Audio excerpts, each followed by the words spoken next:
Odia Tech and Science. Exploring innovation and discovery in Odia.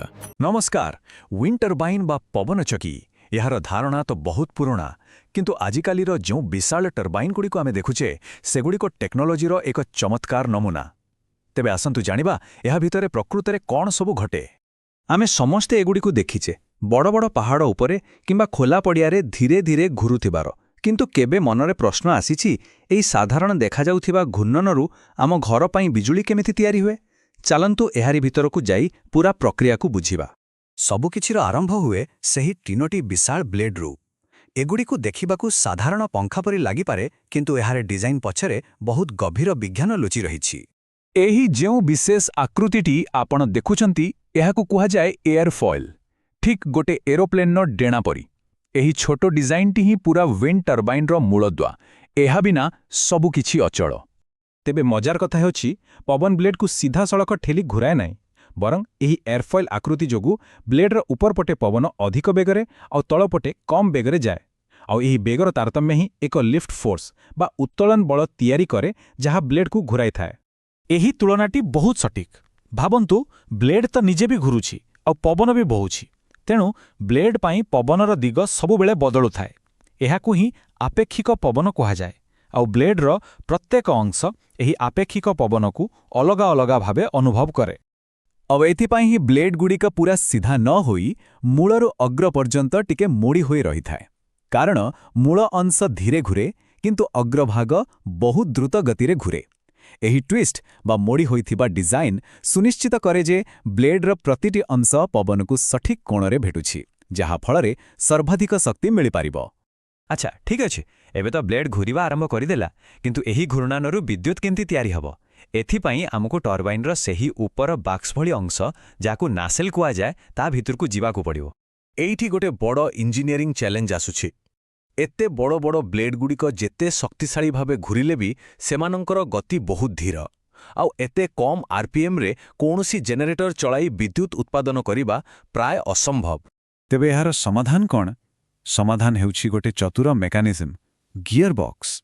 ठीक जेमती आम cycle रो gear काम करे, यह सही धीर किंतु शक्तिशाली घूर्णन को नहीं ताको बहुत अधिक द्रुत गति परिणत करिदिए। एही द्रुत गति ही जेनेरेटर चलाइबा पाई दरकार। खाली गियर बॉक्स नुहे, ए नासेल भितरे आहुरी दुईटी मुख्य जिनिस थाए। गोटे हेला जेनेरेटर, जहार काम हेउछि यांत्रिक शक्ति को विद्युत रे परिणत करिबा, आउ अन्यटी हेला को शक्तिशाली ब्रेक, जहा बेसी पवन हेले किंबा कोनसी जरूरी परिस्थिति रे पूरा टर्बाइन को अटकाई दिए। आजिकालीर गोटे विंड टर्बाइन केवल एक मेसिन नुहे बरं एहा गोटे स्मार्ट मेसिन।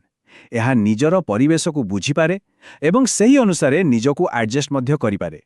गोटे कथा, पवन तो सबुबळे गोटिए दिगरु बहे नाही, तेबे टर्बाइन्स केपरि सबुबळे पवनर ठीक सामना सामनी रही पारे। एहार उत्तर हेउछि यो मेकानिज्म। टर्बाइन उपरे थिबा सेंसर सबुबेले पवनर दिगकु मापुथाए।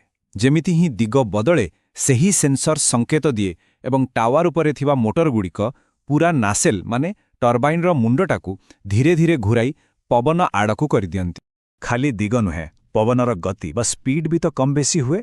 सेथिपाई भी व्यवस्था अछि ब्लेड गुड़िक निज मूलरू ही टिके घुरी पारंती। एहाकू कुहा जाय पिचिंग। या द्वारा ब्लेड गुड़िक पवनर स्पीड अनुसारे निजर आंगेल को बदलाई सबुबेले सर्वोत्तम प्रदर्शन करंती। आमे तो देखिले टर्बाइन को केते चतुरतार सह तयारी करा जायछि, किंतु गोटे प्रश्न, कोन आमे पवनर थिबा समस्त शक्ति माने 100% शक्ति को विद्युत रे परिणत करि परिबा कि? एइठी पदार्थ विज्ञानर एक मौलिक नियम सामना को आसे। तेबे एहा एक गुरुत्वपूर्ण प्रश्न। टर्बाइन रो दक्षतार कोनसी सीमा अछि कि? कोन 100% दक्षता हासिल करिबा संभव? एहार उत्तर आपणको आश्चर्य करिपारे।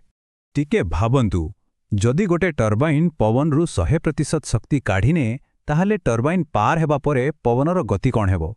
शून्य होई जिवो। किंतु एहा तो असंभव, कारण जदि पछपटे पवन अटकी जिवो ताहाले आगपटु नुआ पवन आसियो किपरि? पूरा व्यवस्था ही अटकी जिवो। तेबे सर्वाधिक संभाव्य सीमा केते? पदार्थ विज्ञान अनुसारे सही संख्याटी हेउछि 59.3%। आउ एहाकू ही कुहा जाए बेट्स रेंजर सीमा। एहा कोनोसी इंजीनियरिंग त्रुटि नुहे बरं प्रकृतिर एक अपरिवर्तनीय नियम। ଏହାର ଅର୍ଥ ଆମେ ଯେତେ ବି ଭଲ ଟର୍ବାଇନ୍ ତିଆରି କରିଦେଲେ ବି ପବନର ପ୍ରାୟ 40% ଶକ୍ତିକୁ ଆମକୁ ଛାଡ଼ିବାକୁ ହିଁ ପଡ଼ିବୁ।